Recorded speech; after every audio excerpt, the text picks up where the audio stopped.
This executive order, the war on women's sports is over. Finally. Under the Trump administration, we will defend the proud tradition of female athletes, and we will not allow men to beat up, injure, and cheat our women and our girls. From now on, women's sports will be only for women. Only for women. One thing that gets me really heated up is when people see an opportunity and they use it, even if it means that you are destroying everyone along the way. And this is exactly what we have been fighting for. 2025 and the next 4 years, hopefully they're going to be better and we are not going to be seeing any more of this. Let's go and check out trans athlete gets confronted after destroying female competition. The number one reason, the literally number one reason that I want to keep fighting for the rights of women when it comes to woke agenda.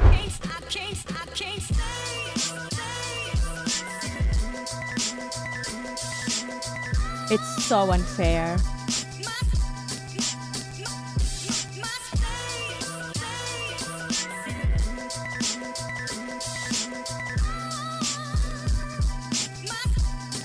I'm sorry, but this guy is a loser. He is a loser. And I know I'm saying he because in this competition, it is a he versus a she. Literally. He's a man! Such a man!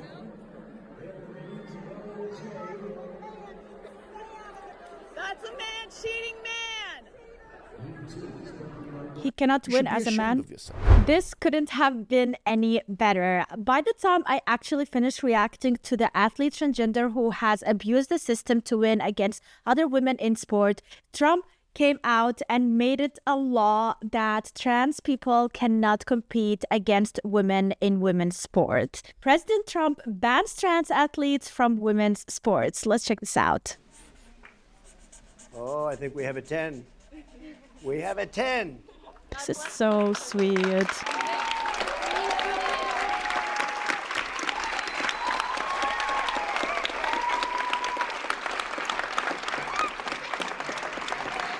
With this executive order, the war on women's sports is over. Finally. Under the Trump administration, we will defend the proud tradition of female athletes, and we will not allow men to beat up, injure, and cheat our women and our girls. From now on, women's sports will be only for women. With my action this afternoon, Finally, we're putting you every guys. school receiving taxpayer dollars on notice that if you let men take over women's sports teams or invade your locker rooms, you will be investigated for violations of Title IX and risk your federal funding. There will be no federal funding. I'm also directing our Secretary of Homeland Security, Kristi Noem, who's also doing she's out there with you, Greg, a fantastic job. She's unbelievable. I was watching her riding yesterday on a horse. She was as good as anybody. She's very good. To deny any and all visa applications made by men attempting to fraudulently enter the United States while identifying themselves as women athletes to try and get into the games, maybe where they are unable to get into the games. Dude, like, I cannot believe that was even a thing. Like, of course, people are going to abuse the system. Let's check out this former NCAA swimmer praises Trump for standing up for women. Former NCAA swimmer Caitlin Wheeler. Caitlin, it's a pleasure to see you again. Thanks for joining us. You were there for the signing of the executive order today. What is your reaction to this?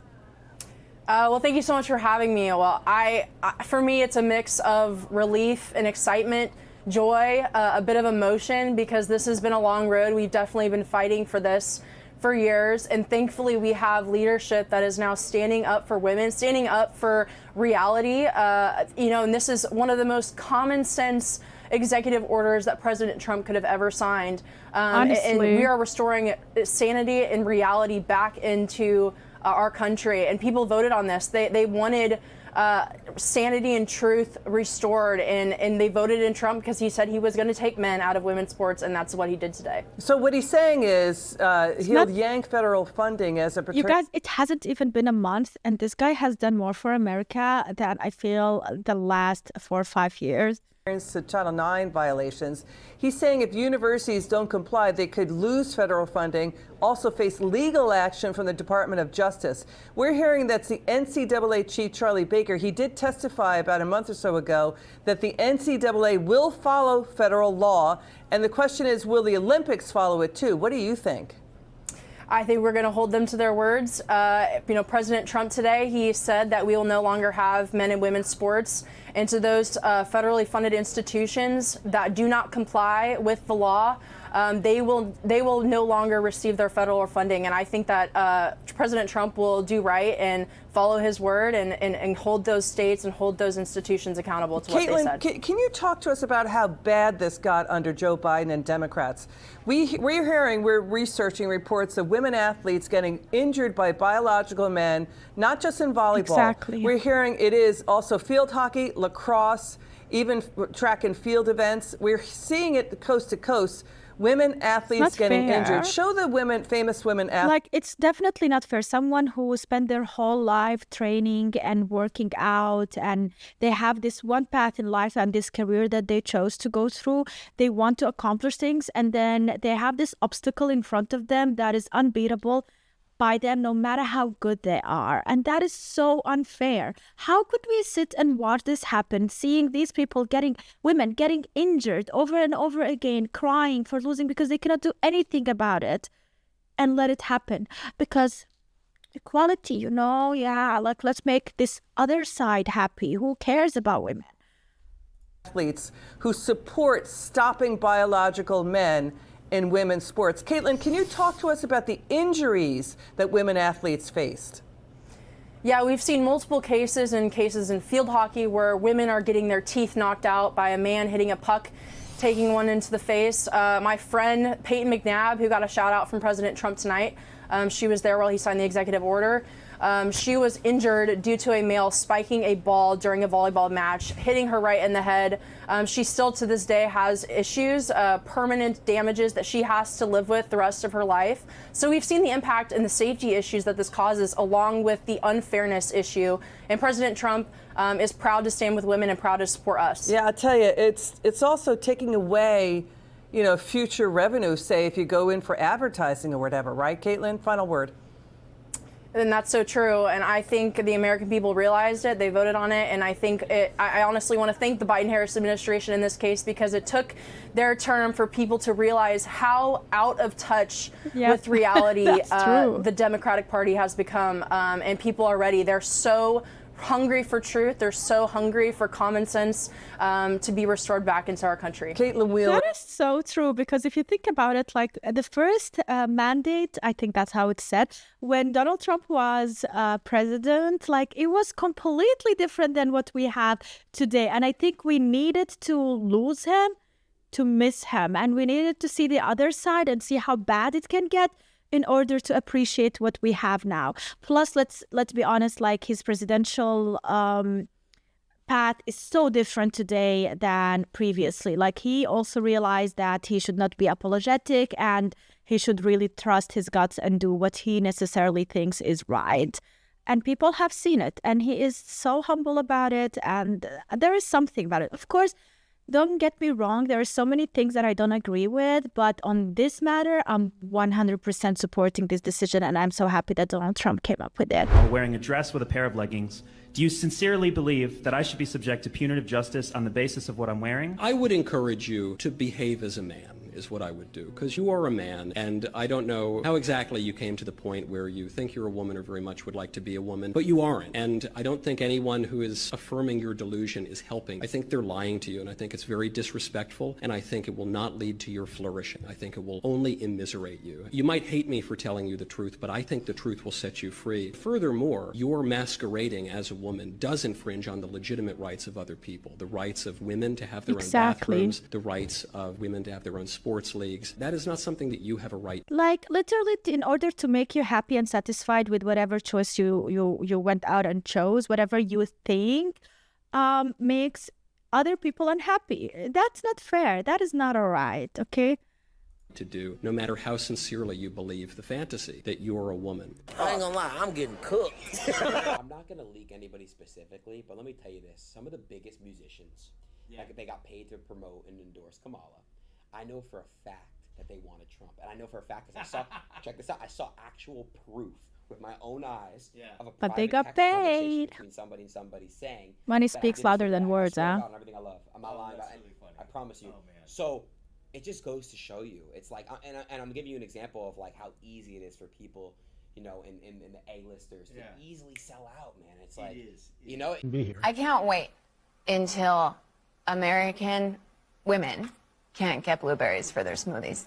Oh my God, I can't wait until women can't get their blueberries for their smoothies, and they can't get mangoes for their smoothies or avocados for their avocado toast, because that's all immigrants make for this country is blueberries. And I can't wait until they don't have their blueberries, because then they're gonna really miss the immigrants, and they'll be like, oh my God, I wish I had immigrants so I could have my blueberry smoothie and my fucking avocado toast. Like, oh my God. It's really This so administration, the superficial. Bush administration, has done nothing to control the problem that we have. We've had 5 million undocumented workers come over the borders since George Bush took office. It has become an extraordinary problem. And the reason the American people are concerned is because they are seeing their own economic position slip away. And oftentimes, employers are exploiting these undocumented workers. They're not paying the minimum wage. They're not observing worker safety laws.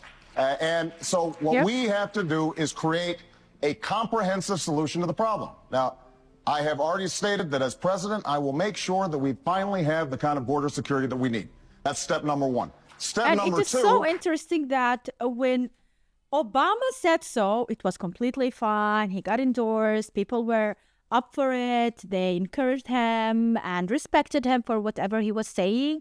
But when the same was said by Donald Trump, everybody was hating on it. Everybody was calling him names. You know, nobody's trusting the process. Very interesting, like really double-sided.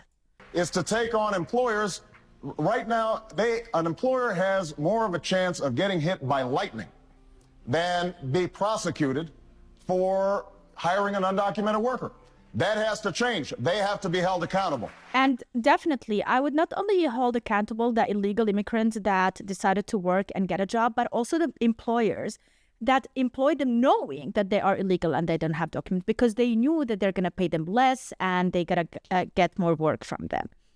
And when we do those things, plus they're going to evade probably like taxations and whatever else comes. When we do those things, I believe that we can take the undocumented workers, the illegal aliens who are here, get them out of the shadows, make sure that they are subject to a stiff penalty, make sure that they're learning English, make sure that they go to the back of the line so they're not getting an advantage over people who came here legally. Yep. And when we do that, I think that we can, instead of shedding all this heat, start shedding some light on the problem, and we can once again be a nation of laws and a nation of immigrants. That's what I intend to do as President of the United States. This Venezuelan migrant recently went on a live stream to tell us about some of the cool benefits she's been receiving in New York City. No one will remove us from here, not even Trump will get us out.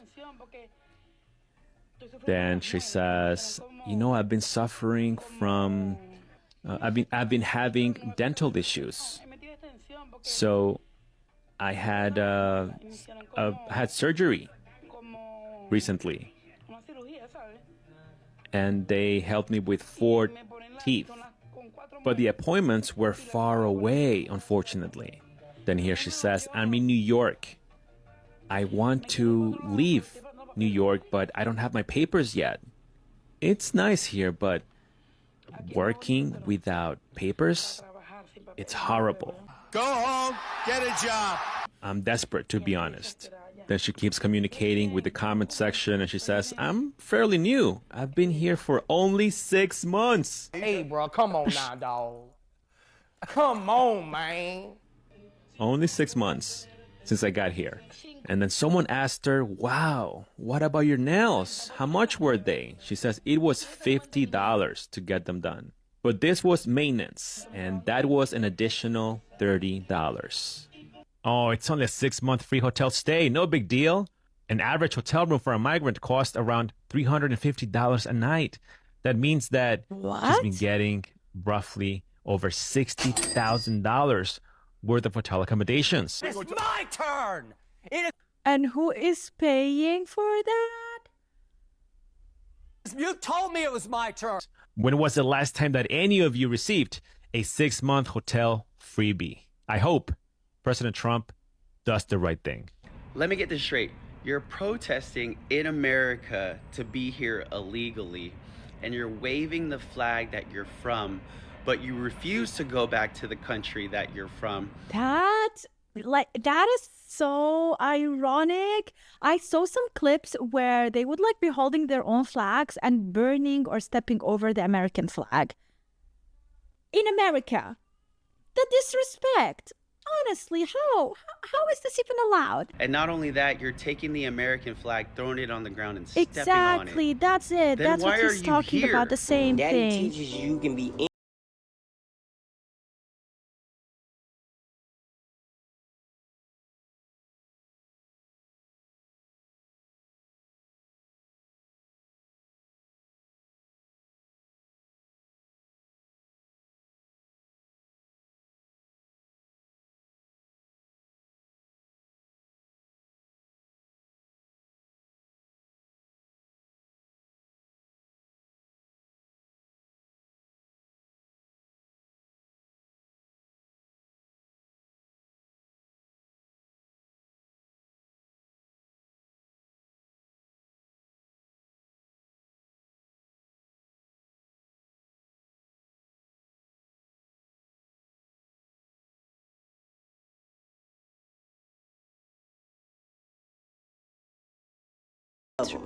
We pray for people that are hurt.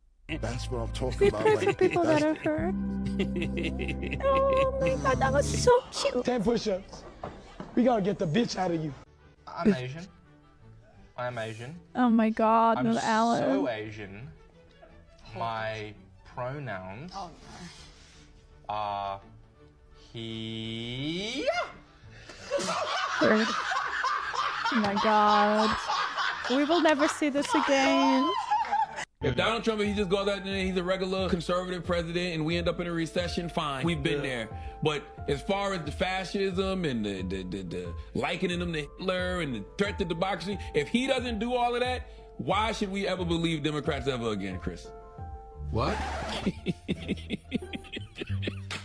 Get off his dick, man. Jesus Christ. No, y'all need to get off Democrats. Being on Democrats is what got y'all in this position. Y'all ride Democrats so much that y'all got delusional and lost track of reality and didn't even see motherfuckers like this kicking y'all ass. Y'all thought that this crazy nonsense he was spewing would never connect with people. You know why? Because y'all lost connection with people. That is so true. You lost connection with people, and Donald Trump was so raw with whatever he was saying. People could easily understand it and could easily hear what he has to say. Like, his vision was so clear. I don't know what's gonna happen to America, but since he became the president, a lot has been shifting and a lot pro-American stuff, even if the rest of the world maybe does not agree with a lot of things. I still think that whatever this guy is doing, he is doing well for the American citizens. But we still have a lot of time to see, so let's sit and watch.